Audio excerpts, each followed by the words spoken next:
Sit down, because what I'm about to tell you isn't theory. It's the aftermath. They sent their best, their sharpest, their most dangerous psychological weapon into the fortress of your mind. And he came back broken. Not injured, not tired, but fundamentally shattered in a way that can't be fixed with therapy or time or distance. The man who could crack anyone, who could slip into consciousness like smoke through cracks, who made careers out of extracting secrets from sealed vaults, walked into your mental landscape and his gift died. Not faded, not weakened, died.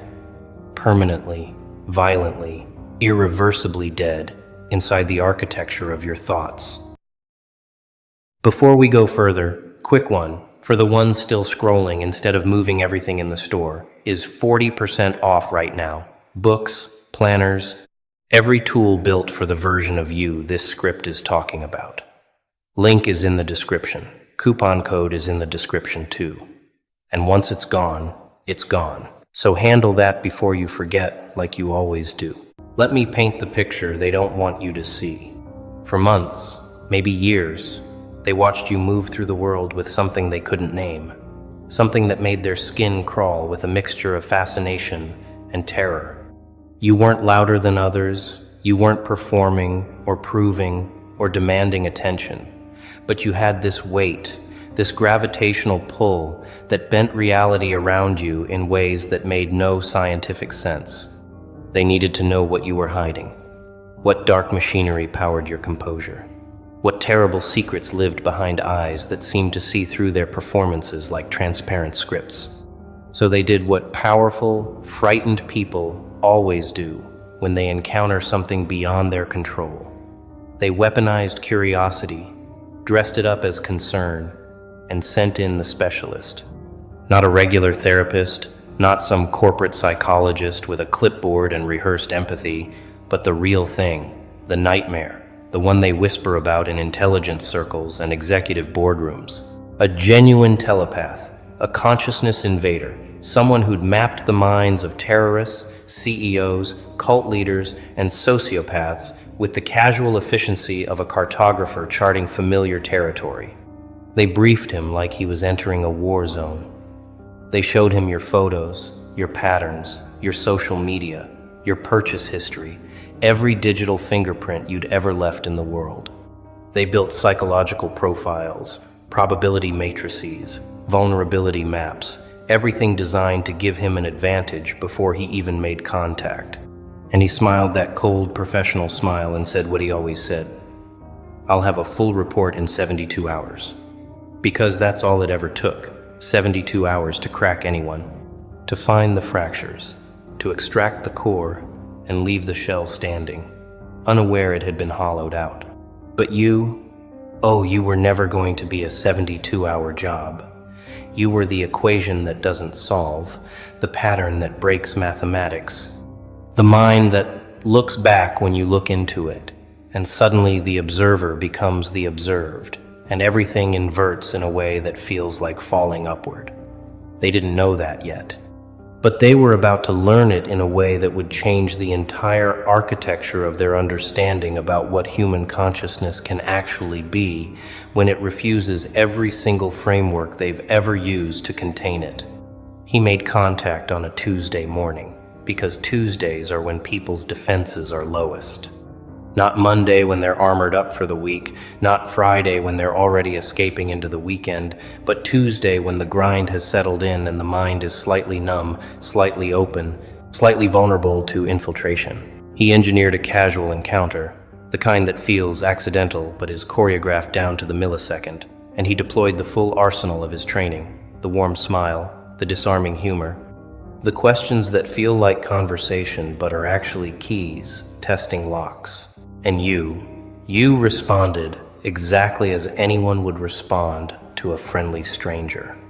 You were polite, engaged, present in a way that suggested openness, and he interpreted that as confirmation of what he already believed, that you were just another puzzle waiting to be solved. He couldn't feel the trap yet, couldn't sense that your openness wasn't vulnerability, but something infinitely more dangerous. The kind of transparency that hides nothing because there's nothing that needs hiding. The kind of authenticity that acts like acid on manipulation because it refuses to play the game entirely. Within the first conversation, he was already inside, or so he thought. He'd mapped your speech patterns, identified your unconscious tells, cataloged the micro-expressions that telegraph inner states, all the standard reconnaissance that precedes the actual invasion. That night, he went deeper, extending his awareness into the residual energy you'd left in the space, reading the emotional signatures like fingerprints, tracing the pathways of your thoughts through the invisible architecture that connects all conscious beings, whether they know it or not. And that's when he first felt it, the thing that didn't make sense. Your mind wasn't defended in any conventional way. There were no walls, no shields, no protective barriers of the kind he'd encountered in people trying to hide trauma or shame or criminal intent. Instead, there was this vast openness, this cathedral of space that seemed to extend in all directions without end, and at the center of it was something he'd never encountered before.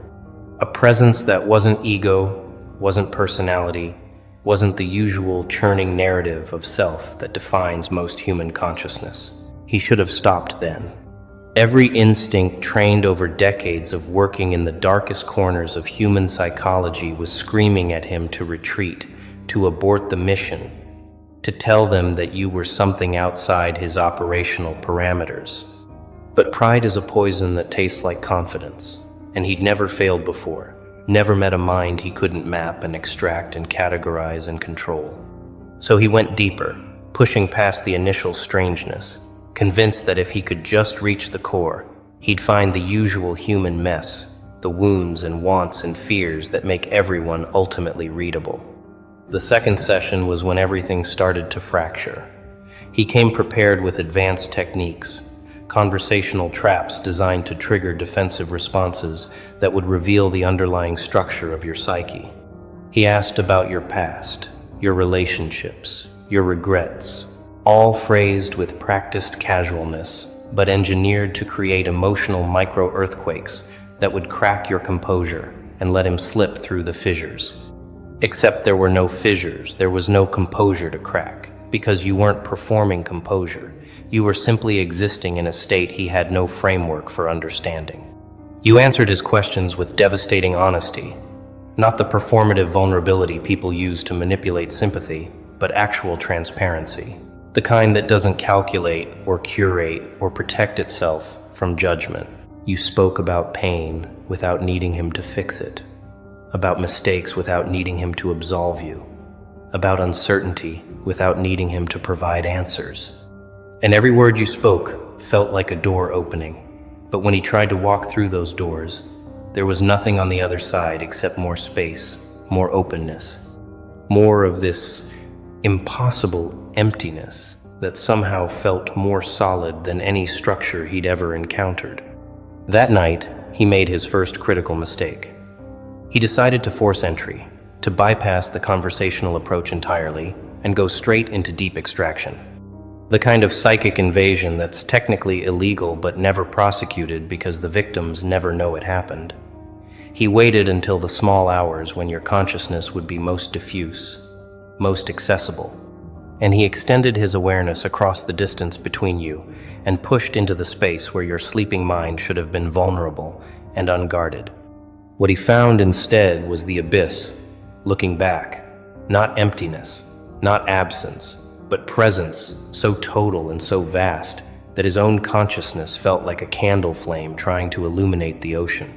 He'd entered minds before, thousands of them, and they all had the same basic architecture.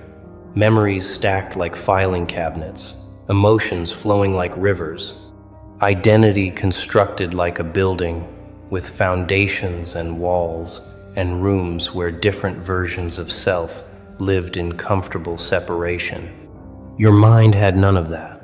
It was all one thing, undivided, unfragmented, a singularity of awareness that didn't break down into components he could analyze or categories he could map. And then, the thing that destroyed him happened. Your awareness noticed him, not as a threat, not as an intruder, but with the same gentle attention you might give to a lost child. And in that noticing, in that moment of being truly seen without judgment or fear or resistance, something in him that had always been tightly controlled just shattered. Because he'd spent his entire life being the one who sees, who knows, who penetrates and understands. And in your presence he was suddenly, terrifyingly, completely transparent. And everything he'd ever hidden from himself came flooding into consciousness all at once, with nowhere left to hide. He tried to retreat, to pull his awareness back into the safety of his own skull, but withdrawal wasn't an option anymore because your consciousness didn't hold him or trap him or fight him, it simply was. And in the presence of something that authentic, that undivided, his own fragmented psyche started coming apart at the seams like wet paper.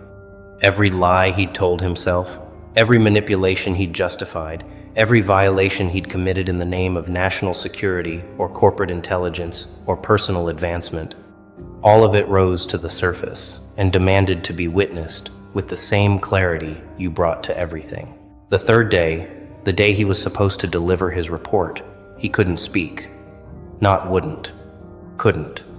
The mechanism that turns thoughts into words had fundamentally broken because thoughts themselves had become impossible to organize in the old way. He'd try to form a sentence, and it would dissolve before reaching his mouth because every word felt like a lie, every description felt like a reduction. Every attempt to categorize or explain or contain what he'd encountered in your mind felt like trying to put the ocean in a teaspoon and call it complete. They found him in his apartment, sitting in the dark, staring at nothing, eyes open but not seeing anything in the physical world. When they tried to debrief him, when they demanded to know what he'd found inside your head, he could only shake his head slowly, tears running down his face without sound, without expression, just water leaking from eyes that had seen something they were never designed to process. His gift, the thing that had defined his entire existence, the ability that had made him valuable and dangerous and untouchable, was gone, burned out like a filament that tried to carry too much current. The specialists they brought in to assess him couldn't find conventional damage. His brain scans were normal, his physical health unchanged, his memory intact.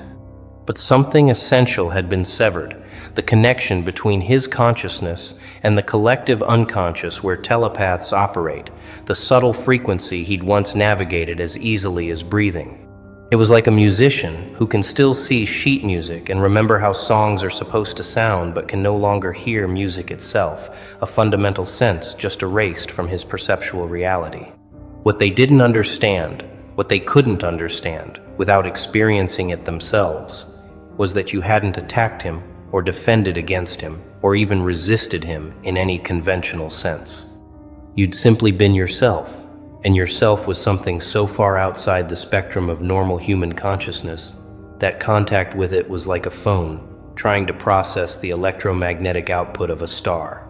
The technology just wasn't built to handle that kind of input, and when it tried, when he pushed his gift against the infinite depth of your undefended awareness, the gift itself broke under the weight of actual truth. In the weeks that followed, they tried to understand what happened, because powerful people hate mysteries more than they hate failures. They brought in other readers, less powerful but more expendable, and sent them to observe you from a distance, to scan the surface of your consciousness without attempting full penetration. Most of them reported back with confusion, describing your mental signature as something between a mirror and a black hole, something that reflected their own consciousness back at them, while simultaneously pulling their awareness toward a center they couldn't locate or define. One of them, a woman with decades of experience in remote viewing and consciousness mapping, refused the assignment entirely after her initial assessment. When pressed for an explanation, she said something that terrified the people who hired her more than any supernatural threat ever could. She said, "That person doesn't have a mind in any sense we understand the term. They have awareness, and it's not contained in their body or their brain or any structure we can interact with. Trying to read them is like trying to read empty space itself, and empty space doesn't have thoughts to extract or secrets to steal. It just is. And if you stare into it too long, you forget how to be anything else." They tried to dismiss her assessment as superstition, as professional jealousy, as anything except what it actually was, which was the most accurate description of your consciousness that any of their specialists would ever provide. But dismissal didn't change the fact that their best weapon had been neutralized, not by force or defense, but by contact with something that operated on entirely different principles than the ones their entire intelligence apparatus was built to exploit. You were the virus their antivirus couldn't recognize, because you weren't hostile code trying to infiltrate their system. You were a completely different operating system that made their framework irrelevant. Meanwhile, you continued your life completely unaware of the invasion, the extraction attempt, the collapse it had caused in their most valuable operative. You went to work, saw friends, lived your days with the same quiet presence that had attracted their attention in the first place. Because that's the thing about genuine unconscious mastery. It doesn't know it's performing miracles. It just exists in its natural state, and miracles happen as a byproduct of that existence, without effort or intention or awareness. The reports they compiled about you grew increasingly desperate and contradictory. Some described you as an advanced meditator with decades of training in consciousness dissolution. Others theorized you were a natural savant with a neurological configuration that made you immune to standard extraction protocols. A few whispered darker theories, suggesting you were something post-human, an evolutionary leap, or a different species, wearing human skin, operating among normal people without revealing the fundamental difference in your basic architecture. The man they sent to break you remained broken.